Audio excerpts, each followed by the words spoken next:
तो आज का एक नया वीडियो अपडेट करने जा रहे हैं। आज है 22 जुलाई 2025, 22 जुलाई 2025।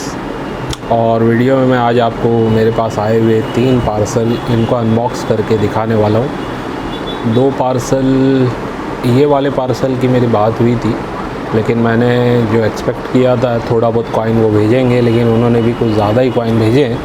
फिर भी देख लेंगे। और ये वाला कॉइन का पार्सल मुझे पता नहीं कब मेरी इनसे बात हुई थी, लेकिन आ गया है तो अब खोल लिया जाएगा। लेकिन मैं हमेशा मना करता हूँ, हो सकता है मेरे बिना बोलने पर अगर आपने पार्सल भेजा हो तो 2, 3, 4, 6 महीना भी पड़ा रहेगा और वो पार्सल नहीं खुलेगा या फिर रिटर्न हो जाएगा। ठीक है। और ये एक पार्सल हमारा बिहार से, गया से आया हुआ है, हमारे फ्रेंचाइज से।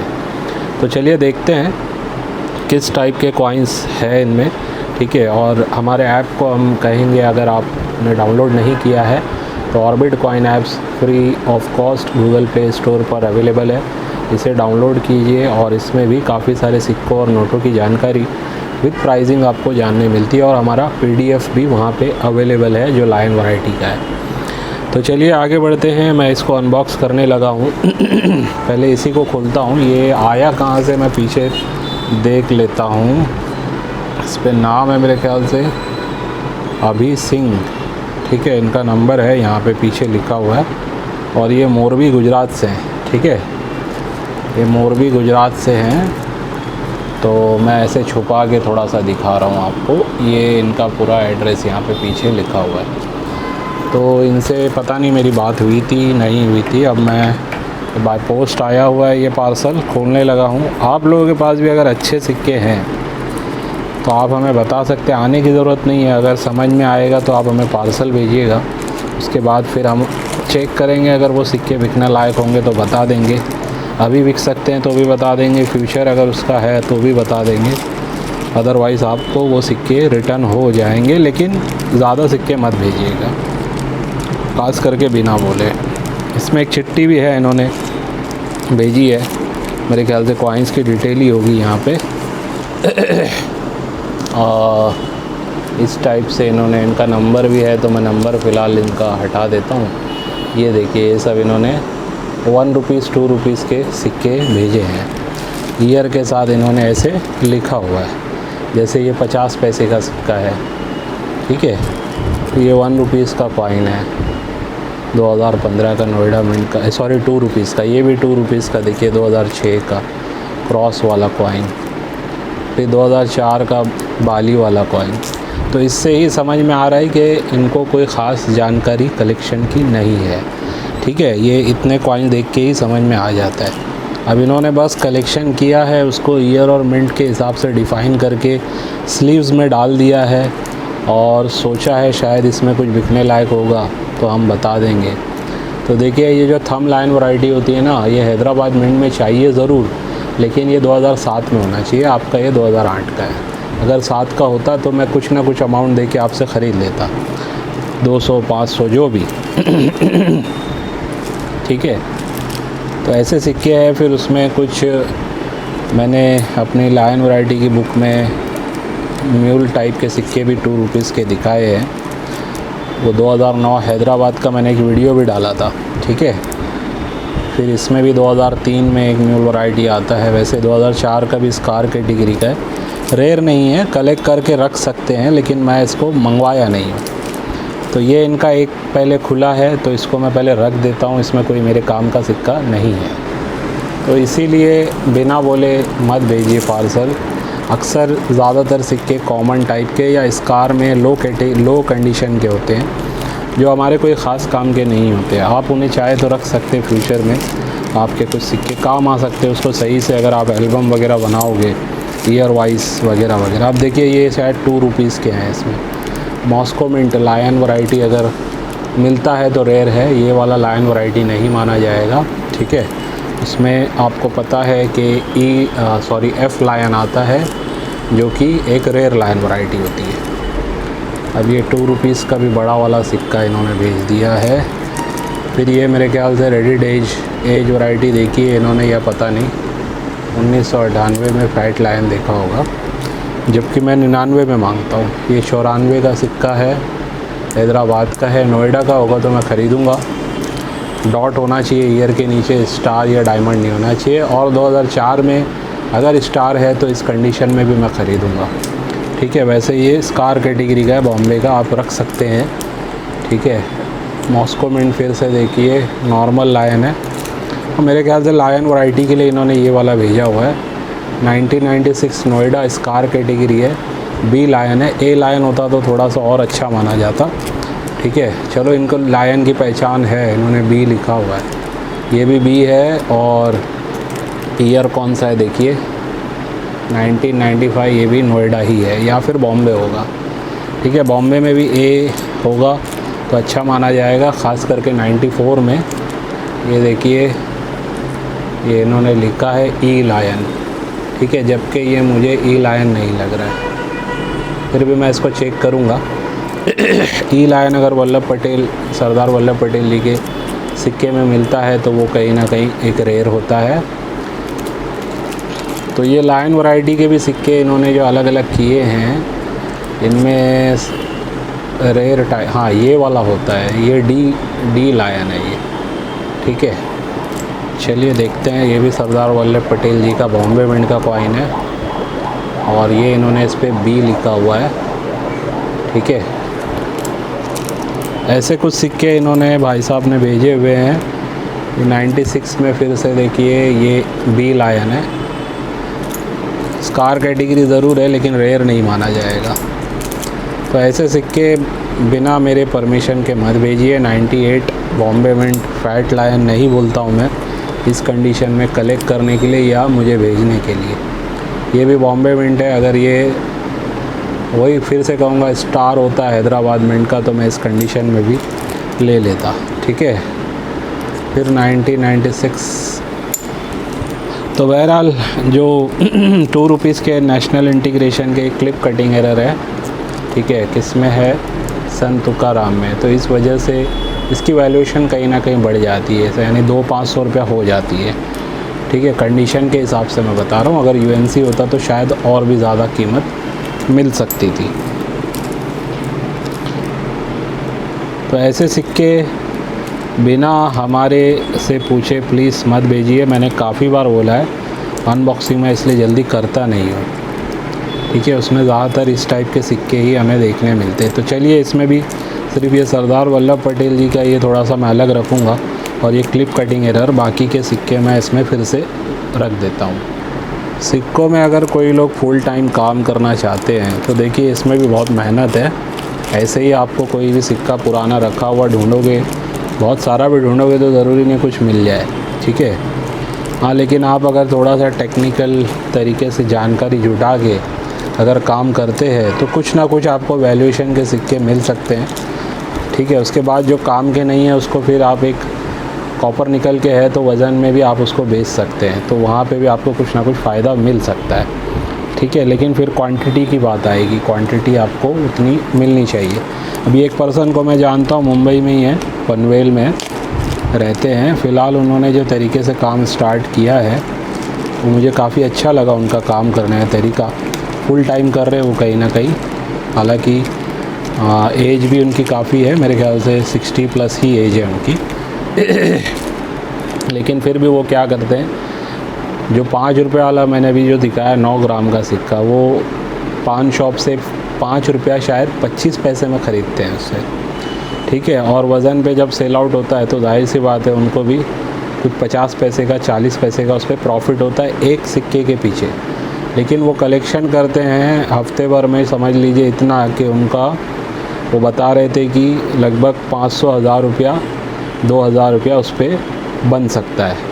इतना वो कलेक्शन करके फिर वो जब सेल करते हैं तो जो पैसा उनको मिलता है वो पैसा वो यूज़ नहीं करते, वो पैसे से कुछ और स्कार, वेरी स्कार श्रेणी के 400, 500, 1000 वाले सिक्के ख़रीद के वो रख रहे हैं। और ये काम वो लगभग 6-8 महीने से साल भर से कर रहे हैं। ठीक है, ऑर्बिट के मेंबर भी है वो। तो ये बातें भी जब उनसे पता चली तो मुझे काफ़ी खुशी हुई। तो ऐसे भी लोग हैं जो अपना कलेक्शन इस टाइप से दिमाग लगा के कर रहे हैं, और कहीं ना कहीं उनको अभी साल दर साल वो कलेक्शन रखते जाएंगे तो फ़ायदा देखने मिलेगा। चलिए ये भी एक पार्सल पहले खोल लेता हूँ, उसके बाद लास्ट में वो वाला पार्सल हम खोलेंगे। ठीक है, ये वाला पार्सल भी गुजरात साइड से ही आया है मेरे ख्याल से। इन्होंने पहले ही भेजा था, महबूब भाई नाम है इनका, वडोदरा से आया हुआ है, ठीक है। तो इन्होंने पहले ही मुझे भेजा था, एक सिंगल कॉइन शायद कुछ भेजा था। हाँ, वो मैंने अनबॉक्स भी किया था, आप लोगों को पता है, एक वीडियो में ऐसे ही मैंने डाला था बीच में। एशियन गेम का बॉम्बे मिंट का वो सिक्का था। उनको मैंने बोला था कि अगर वो हैदराबाद होता तो मैं उनसे ज़रूर ख़रीद लेता, क्योंकि वो यूएनसी ग्रेड का था, 25 पैसा वाला। उसके बाद फिर उन्होंने भी लायन वैरायटी कुछ सिक्के मुझे बोले मेरे पास कलेक्टेड है, और भी शायद उनके पास थे। तो चलिए देख ही लेते हैं क्या चीज़ इन्होंने भेजी है। आप लोग भी अगर सिक्कों का सही संग्रह करना चाहते हैं तो सबसे पहले तो सही जानकारी जुटाना बहुत ज़रूरी है, ठीक है। सही जानकारी जुटाइए, काफ़ी चीज़ें अवेलेबल है मार्केट में, आप जिससे आराम से सीख सकते हैं, समझ सकते हैं। और उसके बाद जब आप अपने सिक्कों का कलेक्शन स्टार्ट करेंगे तो यकीन जानिए, बिज़नेस भी अगर करना है थोड़ा सही से टेक्निकली अगर आप ध्यान देते हुए काम करेंगे, थोड़ा आपको प्रचार करना पड़ेगा, थोड़ा कुछ ना कुछ एक्टिविटी करनी पड़ेगी आपको, तो कहीं ना कहीं मैं समझता हूँ आप फुल टाइम भी कर सकते हैं। लेकिन उसके लिए 6 महीना, साल भर, 2 साल आपको पहले सीखने में जाएगा, ठीक है। तो देखिए ये सब इन्होंने बॉक्स में एक अच्छे तरीके से भेजा हुआ है, लेकिन अब है क्या क्या देख लेते हैं, थोड़ा बहुत पहले दिखा देता हूँ। 86 बॉम्बे मिंट है, 50 पैसा, रेयर नहीं है। ये भी डायमंड है, नोएडा होता तो स्कार होता।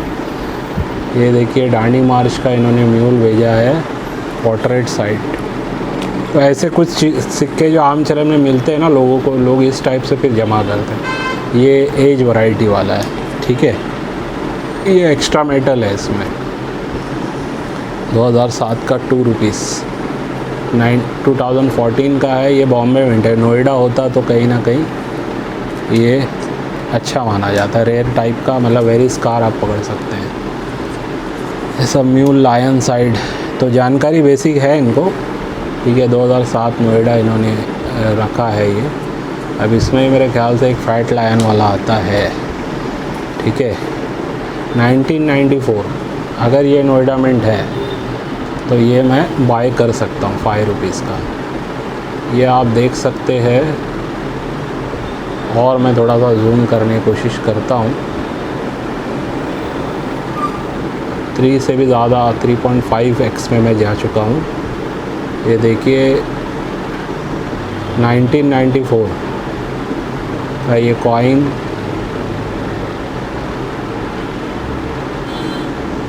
लग रहा है नोएडा हो सकता है ये कॉइन, तो इसको हम रखेंगे साइड में, ठीक है। बाकी ब्रिटिश वगैरह के भी कॉइन इन्होंने भेजे हैं।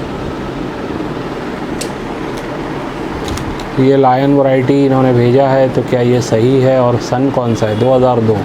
मैं 2003 में ये लायन वैरायटी ख़रीदता हूँ, ठीक है। 2002 में स्कार है, कलेक्ट कीजिए आप। लेकिन अगर मुझे बेचना चाहते हैं, हाँ, ये वाला एक रेयर कॉइन भेजा है इन्होंने, सन 2007 का, कोलकाता मिंट का, 5 रुपये। ये एक रेयर कॉइन होता है, इसे हम ख़रीदेंगे, ठीक है। फिर बुल वाला, ये भी वेरी स्कार है, लेकिन कंडीशन थोड़ी वीक है।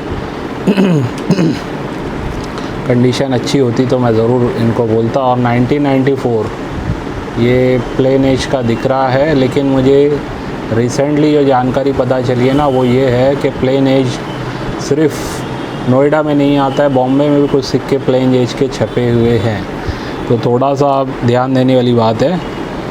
और ये देखिए इन्होंने भेजा है, ये नोएडा नहीं है, ठीक है। फिर भी और जूम करके देख लेते हैं, थोड़ा सा दिखा देता हूँ मैं आपको। ये देखिए, ये मुझे जो पहचान इसकी होती है वो तो है ही नहीं इस पर, लेकिन फिर भी मैं दिखाना चाह रहा हूँ आपको। ये डायमंड ही है, ठीक है। छोटा इसमें डायमंड एक आता है, तो ये बॉम्बे मिंट है कंडीशन काफ़ी अच्छी इसकी, लेकिन ये बॉम्बे मिंट है। फिर इसमें कुछ एरर वाले भी कॉइन इन्होंने भेजे हैं, कलेक्शन तो है इनके पास। अब ये 2017 का 1 रुपीज़ में नोएडा में म्यूल वाला है, शायद बॉम्बे में है। हाँ, ये एक म्यूल वैरायटी है, ये भी हम ख़रीदते हैं, ठीक है। फिर इसके बाद देखिए 2018, इसमें भी ये म्यूल है, लेकिन मैं 17 में ख़रीदता हूँ, चाहे वो 2 रुपया हो या 1 रुपया हो। 18 में भी आप रख सकते हैं कलेक्ट करके। ये देखिए 18 में भी म्यूल, ये वाला इसमें म्यूल माना जाएगा क्योंकि 18 से ये वाली लायन वैरायटी शुरू हो चुकी थी। तो ये पुरानी लायन वैरायटी अगर 18 के ईयर में आ रही है, 19 के ईयर में आ रही है, तो वो एक म्यूल वैरायटी है। यही वैरायटी अगर 17 पे आ रही है, ये लायन वैरायटी, तो वो फिर म्यूल माना जाएगा क्योंकि 17 में ये लायन वैरायटी चल रही थी। ठीक है, ये भी आपको पता होना चाहिए। चित्तरंजन दास जी का ये सिक्का नोएडा मिंट का, इसमें भी 2 टाइप की लायन वैरायटी आती है। ये देखिए ये C2 और ये B। ठीक है, ये भी इनका कलेक्शन लायन वैरायटी काफ़ी है। 1977 में री इनग्रेव्ड आता है। तो देखिए ये नॉर्मल है और ये री इनग्रेव्ड है। UNC होता तो मैं ख़रीद लेता। इसमें मैं ये जो वैरायटी आती है ना, ये मैं नहीं ख़रीदता हूँ। स्मॉल और बिग वाली फ़िलहाल मैं नहीं ख़रीद रहा हूँ। एक बार मैंने किसी कलेक्टर का कलेक्शन आया था, उन्होंने रिक्वेस्ट की थी बेचने के लिए, तो मैंने वीडियो में डाला था, लेकिन मैं वो ना उसके बाद कभी बेचा हूँ ना मैं कभी ख़रीदता हूँ। ये देखिए फिर से 2003 का नहीं है, ये 2 का ही है। तो मुझे जो चाहिए वो उसमें 3 का चाहिए। अब ये क्या है भाई, 2007 है, हैदराबाद है नीचे वाला। ठीक है, ऊपर वाला बॉम्बे मिंट है और नीचे वाला हैदराबाद है मेरे ख्याल, नहीं दोनों बॉम्बे है। और इन्होंने लिखा है मिंट मार्क वैरायटी। ओके, यानी मिंट मार्क छोटा बड़ा होगा। 2002 फिर से। थोड़ा जूम कम कर देता हूँ, आप लोगों को थोड़ा ठीक से नज़र नहीं आ रहा होगा, मतलब पूरा कॉइन नहीं दिखता है। 1999 बॉम्बे मिंट, ये परफेक्ट भेजा इन्होंने। ये वाला लाइन इसमें कॉमन होता है और ये वाला इसमें कहीं ना कहीं रेयर होता है, फैट लाइन। ठीक है, जो सन 98 तक रेगुलर चला था। ये 98 में भी कम हो गया था, लेकिन इसके बाद भी चला। अब ये देखिए इसमें भी इन्होंने क्या भेजा है, लायन वैरायटी है। ऐसा कलेक्शन आप अपने पास रखिए और याद रखिए आपके कॉइन को स्लीव के साथ लगाइए। बिना स्लीव के अगर आप पैक करोगे तो ये कॉइन की कंडीशन आने वाले टाइम में ख़त्म हो जाएगी, यानी UNC होगा तो एक्स्ट्रा फाइन पे आ जाएगा। 2003 नोएडा में C1 और C2 लायन इन्होंने दिया है। ठीक है, इसको भी देखेंगे हम, हमारे लिस्ट में चेक करेंगे। और सन 2000 कोलकाता में A और C2 लायन वैरायटी की पहचान इनको है कहीं ना कहीं। ठीक है, तो इसके लिए दिक्कत नहीं है, जो इन्होंने लिखा है वही लायन वैरायटी है इस पर। ठीक है, तो ये भी हम कहीं ना कहीं लेते हैं।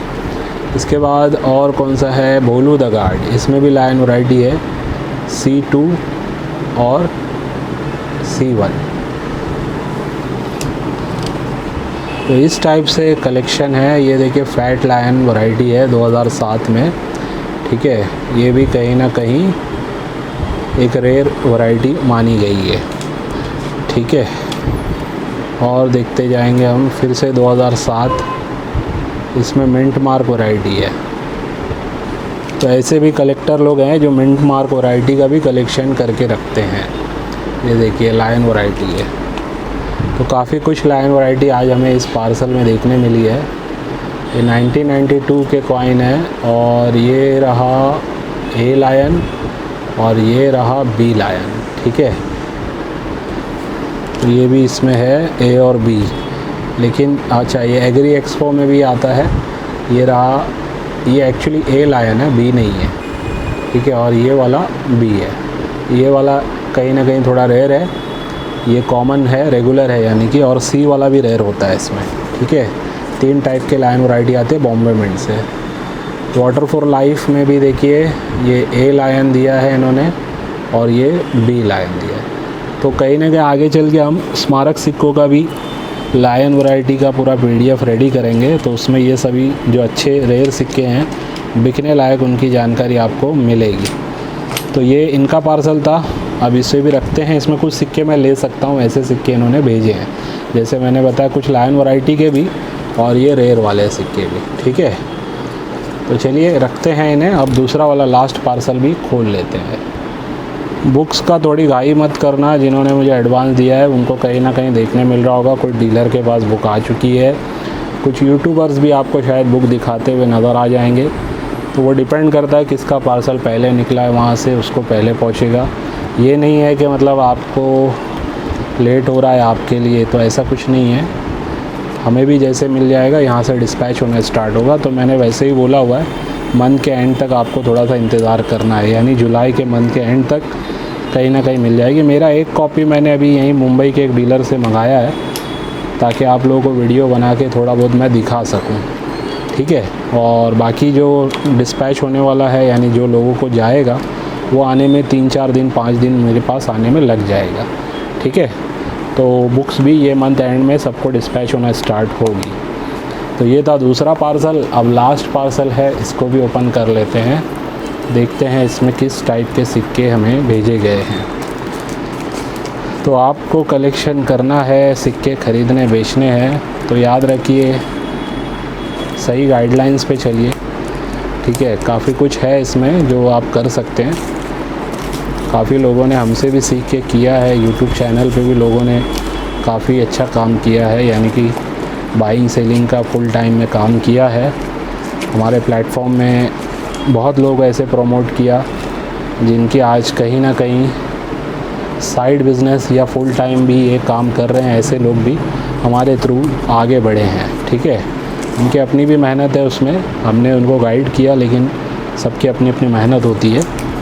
बहरहाल जो लोग सही गाइडलाइंस पे चलते हैं ना, 2 से 3 साल में वो एक अच्छे कॉइन कलेक्टर भी बन जाते हैं और रीसेलर या सेलर भी बन जाते हैं। तो काम तो सबके लिए है, लेकिन करने के लिए आपको थोड़ा सीखना पड़ेगा। बिना सीखे करोगे बहुत कुछ हासिल नहीं कर पाओगे। हो सकता है कभी कभार कोई रेयर सिक्का हाथ लग जाए आपके, ठीक है, उसमें थोड़ा बहुत फ़ायदा आपको मिल सकता है, लेकिन रेगुलर बेस पे करना है तो बिना सीखे पॉसिबल ही नहीं है।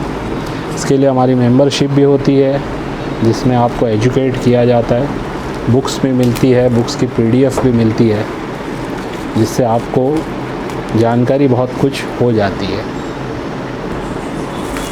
इस टाइप से इन्होंने पैक करके किसी का पार्सल भेजा है। चलिए देखते हैं क्या क्या कॉइन है इसमें। जो हमारे काम के नहीं होंगे वो रिटर्न चले जाएंगे, जो होंगे फिर उसको हम बताएंगे। चलिए कंडीशन वाइज कॉइन पहले देख लेते हैं किस टाइप के हैं। अब जैसे इसमें 5 रुपीज़ के मेरे को स्मारक सिक्के नज़र आ रहे हैं, एक्स्ट्रा फाइन कंडीशन के, जो मैं फ़िलहाल तो बाय नहीं कर रहा हूँ, ठीक है। ये सब एक्स्ट्रा फाइन कंडीशन है, UNC नहीं है। ये भी देखिए एक्स्ट्रा फाइन कंडीशन। वैल्यू सबकी है कुछ ना कुछ, लेकिन जो हमें बेचना है आपको वो एक्स्ट्रा फाइन में नहीं मांगता हूँ मैं। UNC या UNC ग्रेड के, हाँ बहुत रेयर वाला कोई है तो आप उसे हमें दे सकते हैं एक्स्ट्रा फाइन में भी। इस टाइप के सिक्कों को मैं रिकमेंड करता हूँ, इसे होल्ड करना बेहतर है इन कंडीशन में, ठीक है। कुछ तो मुझे थोड़ा सा ऐसा डाउट लग रहा है क्लीन किए हुए भी है, जैसे अभी देखिए ये वाइटनेस आ जाती है ना कॉइन में, ये क्लीनिंग की एक निशानी है, सिक्कों को क्लीन किया गया है। तो इनके पास शायद जिसने दिया होगा, भेजा होगा, वो सिक्के कहीं ना कहीं क्लीन करके या तो बाई किए उन्होंने किससे, या ख़ुद किया है उन्होंने क्लीनिंग। इसमें लायन वैरायटी होगा शायद, या नॉर्मली लायन दिख रहा है मुझे सबका A टाइप। ये कंडीशन थोड़ी सी वीक है। सरदार वल्लभ पटेल नोएडा मिंट, कोई भी मुझे UNC ग्रेड का नज़र नहीं आ रहा है इनमें भी। एग्री एक्सपो के देखिए ये नोएडा मिंट के हैं दोनों मेरे ख्याल से, लेकिन ये भी एक्स्ट्रा फाइन कंडीशन। सिक्के रख सकते हैं आप, ठीक है। इसको रेयर लिख दिया है इन्होंने। हैदराबाद मिंट में अगर BU ग्रेड में हो या जेम में हो तो वाकई में ये रेयर हो गया है, लेकिन ये एक्स्ट्रा फाइन प्लस कंडीशन है, UNC भी नहीं है, ठीक है। तो वो तो चलो 1 रुपया 5 रुपये के सभी थे। अब इसमें मेरे ख्याल से 1 रुपया 2 रुपये के स्मारक सिक्के हैं, कॉपर निकल के। कॉपर निकल के स्मारक सिक्कों का फ्यूचर है, ठीक है। लेकिन अभी अगर आपको अच्छा देखना है तो UNC ग्रेड में आपको रखना पड़ेगा। ये भी UNC नहीं है, ठीक है। कंडीशन अच्छी है लेकिन UNC नहीं है ये कॉइन, एक्स्ट्रा फाइन प्लस तक है। ये देखिए और कॉइन ये कहीं ना कहीं जेम कंडीशन में रेयर हो चुका है। 1500 से 2000 प्राइस BUNC में अगर हो तो ये बिकता है। इस ग्रेड में मैं समझता हूँ 300 से 500 रुपये की वैल्यूएशन रखता है ये कॉइन। ऐसा नहीं है कि कुछ भी वैल्यूएशन नहीं है। जो अच्छे ग्रेड के और जो थोड़े कम ग्रेड के हैं इसमें, उनकी वैल्यूएशन 200-250 के आसपास है। सेलिंग प्राइस की बात कर रहा हूँ मैं, ठीक है। तो ये सभी तमिल कॉन्फ्रेंस के थे। इसमें कोई भी ऐसा एक्स्ट्रा ऑर्डिनरी रेयर टाइप के सिक्के नज़र नहीं आए। जैसे कि मिसाल के तौर पे इसमें फिर भी 2007 का आपको क्रॉस वाला दिख गया था, उस टाइप के भी सिक्के इसमें हमें नज़र नहीं आए। तो ये थे आज के अनबॉक्सिंग के पार्सल वाले वीडियो, जिसमें मैंने आपको 3 अलग अलग पार्सल अनबॉक्स करके दिखा दिए हैं। और आप लोगों को मैं ये कहूँगा, जो नए लोग हैं, ऐसे सिक्के आप लोगों के पास जब भी मिले आप इसे स्लीव में डाल के रख दीजिए। ये सही तरीका है, स्लीव में डाल के रख देना। स्लीव वो वाली होनी चाहिए जो कॉइन को स्टोर करने के लिए इस्तेमाल की जाती है। ये वाली ज़िप वाली में अगर आप रखोगे कुछ दिन बाद सिक्के ख़राब हो जाएंगे। ज़िप वाली में तब रखिए जब पहले आप स्लीव में डाल चुके हो, ठीक है। उसके बाद आप या तो ऐसे कंटेनर में भी डाल के रख सकते हैं, टाइट कंटेनर में स्लीव में डाल के, या विदाउट स्लीव भी आप उसमें अगर सिंगल मेटल है तो रख सकते हैं। अलग अलग मेटल के मिक्स करके एक साथ भी नहीं रखना है कॉइन्स को, अगर स्टोरेज कर रहे हैं लॉन्ग टर्म के लिए, ठीक है। तो जो भी लोग हमारे से जुड़ते हैं कॉइन वगैरह बेचने के लिए, ख़रीदने के लिए, ख़ास करके बेचने के लिए मैं उनसे कहूँगा, तो देखिए सिक्के बिकेंगे आपके अगर आपने अच्छे रेयर सिक्के जमा किए, अच्छी कंडीशन में जमा किए तो फास्ट बिकेंगे, ठीक है। यानी कि हो सकता है तुरंत आपको ग्राहक मिल जाए, कस्टमर मिल जाए, या कोई रीसेलर भी उसको आपसे इजीली ख़रीद लेगा। लेकिन जो सिक्के मार्केट में ज़्यादा अवेलेबल है जिस कंडीशन में, यानी एक्स्ट्रा फाइन से एक्स्ट्रा फाइन प्लस कंडीशन में, वैसी कंडीशन के अगर आप बहुत सारे सिक्के जमा किए हो तो पहला मैं आपको ये कहूँगा कि उनको सबसे इम्पॉर्टेंटली आप क्या करो, जैसे अगर ये स्मारक सिक्के हैं आपके पास 1 रुपया, 2 रुपया, 5 रुपये के कॉपर निकल के, उनको आप होल्डर में लगाओ। होल्डर में लगा के, स्लीव के साथ होल्डर में लगाओ। होल्डर में लगा के आप एल्बम रेडी करो, ईयर वाइज, मिंट वाइज, ठीक है। स्मारक सिक्कों की मैं ये नहीं कहता हूँ कि हर रेयर सिक्का उसमें आ जाएगा। जो नहीं आ रहा है उसको छोड़ दो, उसके लिए एक होल्डर का गैप रख दो, ठीक है। उसके बाद का फिर कंटिन्यू करो। तो जितने भी मिल रहे हैं आपको, अगर वैसे एल्बम में अगर आप रेडी करके रखेंगे, ठीक है। लेकिन ऐसा नहीं कि कुछ भी आप डाल रहे कैसे भी लगा रहे, वैसा नहीं, सिस्टमेटिक, ईयर वाइज और मिंट वाइज। मिंट वाइज होगा तो आपको बहुत अच्छी कीमत मिलेगी, ईयर वाइज होगा तब भी आपका कुछ ना कुछ प्राइस में बिकेगा। कंडीशन का बिल्कुल ख्याल रखना है, कम से कम एक्स्ट्रा फाइन से एक्स्ट्रा फाइन प्लस कंडीशन का सिक्का होना चाहिए। वेरी फाइन प्लस वाले टाइप के ना हो तो बेहतर है, ठीक है। हाँ, कोई सिक्का नहीं मिल रहा है और आपको 1, 2, 4 सिक्के ऐसे लगाने पड़ रहे हैं मजबूरी में, तो लगा दीजिए। लेकिन कोशिश कीजिए कम से कम इस ग्रेड के होने चाहिए सिक्के, ठीक है। ये भी ग्रेड एल्बम में लगा सकते हैं आप, ठीक है। और फिर क्या होगा, जब आपका एल्बम रेडी हो जाएगा उसके बाद अगर आप अप्रोच करोगे एग्ज़िबिशन में जाके, या हो सकता है हमें आप भेजोगे तो हम हमारी वीडियो में डालेंगे, तो एक पूरा बना बनाया जब एक सेट रहता है ना, तो उसको लोग ख़रीदना भी पसंद करते हैं, ठीक है। क्योंकि उनको फिर उसमें आसानी हो जाती है, ठीक है। यानी कि समझने में आसानी, स्टोर रखने में आसानी, और एक साथ उनके पास एक कलेक्शन होता है तो उनको पता है कि मेरे पास ये 5 रुपीज़ के पूरे स्मारक सिक्के, या 1, 2 और 5 रुपीज़ के पूरे स्मारक सिक्कों का ये मेरा एल्बम है कॉपर निकल का। 1 एल्बम, 2 एल्बम, 3 एल्बम, ख़रीदने वाले लोग 3-3, 5-5 एल्बम भी ख़रीद के रखते हैं, ठीक है। यानी कि वो सिर्फ कलेक्शन नहीं, इन्वेस्टमेंट के हिसाब से भी कर रहे होंगे। तो प्रॉपरली बनाना है। अब मैंने ये बोल दिया है तो इसका मतलब ये भी नहीं कि हर सिक्का आप एल्बम में लगाओगे। एल्बम बनाने का भी तरीका होता है, होल्डर में सिक्का लगाने का भी तरीका होता है, ठीक है। तो थोड़ा मेहनत, जब आप इतना काम कर रहे हो ना, तो मेहनत थोड़ा और सही से चीज़ों को रखने में, प्रिज़र्व करने में, स्टोर करने में, एल्बम बनाने में जो चीज़ें लगती है, वक्त जाता है। लेकिन अगर आप थोड़ी मेहनत करके करोगे उसका आपको कुछ ना कुछ रिवॉर्ड भी मिलेगा, ठीक है। ये मेरा पर्सनल एक्सपीरियंस मैं आपको बता रहा हूँ, ठीक है। अगर आप सोचोगे कि ये सिक्के मेरे अब हैं, इसको कोई भी कुछ भी कीमत में, मान लीजिए एक एग्ज़ाम्पल दे रहा हूँ, ये सिक्के अगर मैं एज़ इट इज़ ख़रीद रहा हूँ 5,000, 10,000 में समझ लीजिए मैंने ये ख़रीद लिया। लेकिन अगर इसका प्रॉपर वे में एल्बम बनाऊँ मैं, तो ये 10 की जगह 12 या 15 हज़ार में भी बिक सकता है, ठीक है। लेकिन उतनी मेहनत भी तो मुझे करनी पड़ेगी, उनको सबको अलग करना पड़ेगा, होल्डर लगाने पड़ेंगे, प्रॉपरली देखना पड़ेगा कौन से सिक्के किस मिनट से लगा रहा हूँ मैं, कौन से पेयर है या नहीं। 3 मिनट के सिक्के होते हैं, 4 मिनट के होते हैं, या कभी कभी कोई सिंगल मिनट का हो तो चलो वो सिंगल लग जाता है। फिर मतलब एक पूरा सिस्टमेटिक जब आपका एल्बम रेडी करते हो तो उस एल्बम की कीमत और इस टाइप से रखे हुए सिक्के की कीमत में फ़र्क पड़ता है, और उसको बायर जल्दी मिलेगा, इसको बायर उतना जल्दी नहीं मिलेगा। ये मेरा पर्सनल एक्सपीरियंस मैं आपको बता रहा हूँ, ठीक है। तो जो लोग मेरे से लॉट भी लेते हैं ना, तो मुझे पता है वो लोग कहीं ना कहीं अपना कलेक्शन बना रहे होते हैं। ऐसे ही मैं लॉट अगर बेच भी रहा हूँ किसी को, ऐसे लॉट अगर बेचता हूँ किसी वीडियो में, तो वो उस टाइप के लोग नहीं है कि ज़्यादातर ऐसे उठा के रख दे। मतलब 50% से ज़्यादा लोग ऐसे हैं जो होल्डर वगैरह में लगा के अपना कलेक्शन पूरा बनाते हैं, ठीक है। तो उनको पता है कि अगर सही से स्टोर करके प्रॉपर एल्बम में लगा के रख देंगे, आने वाले 3 साल 5 साल के बाद जो आज उन्होंने इन्वेस्टमेंट किया है उसका कुछ ना कुछ उनको बढ़ के ही मिलेगा, ठीक है। और फिर उसमें अगर आप जब कलेक्शन रखे हो जमा करके, तो एक टिप और दे रहा हूँ आपको, जब उन सिक्कों से बेहतर कंडीशन वाले सिक्के आपको मिले तो वो एल्बम में उसको आप रिप्लेस करते जाइए, ठीक है।